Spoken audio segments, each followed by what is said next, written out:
Trump's year-end address on economy highlights achievements.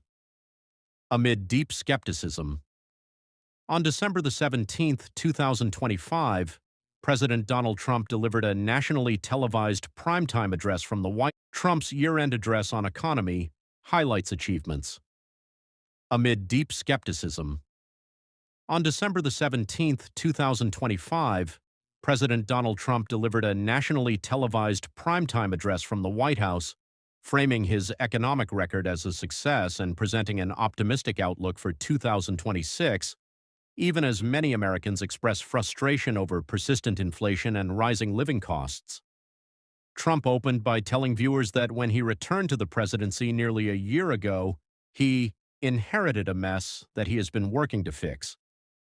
He blamed high inflation and unaffordability on his predecessor, former President Joe Biden, and cast his own economic policies, including tariffs and tax changes, as central to driving down prices and boosting growth.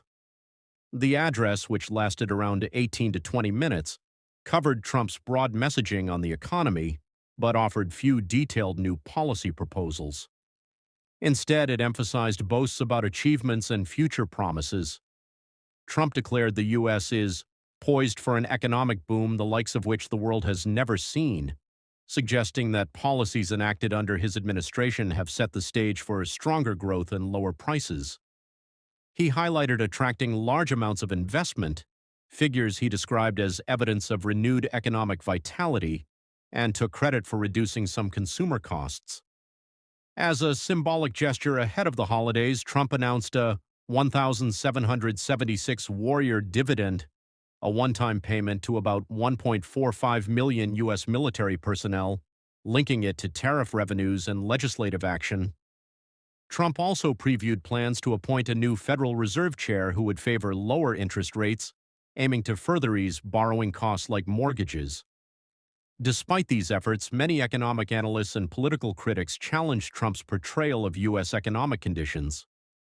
Fact-checking analysts, including those on CNN, emphasize that Trump's claims about historic inflation levels and sharp price declines don't align with official data. For instance, inflation as of September 2025 remained near 3%, roughly the same as when he took office, after it had already fallen from higher levels under Biden.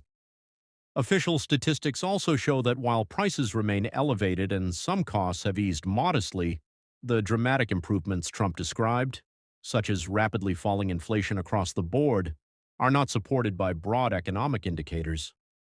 Public sentiment reflects these discrepancies.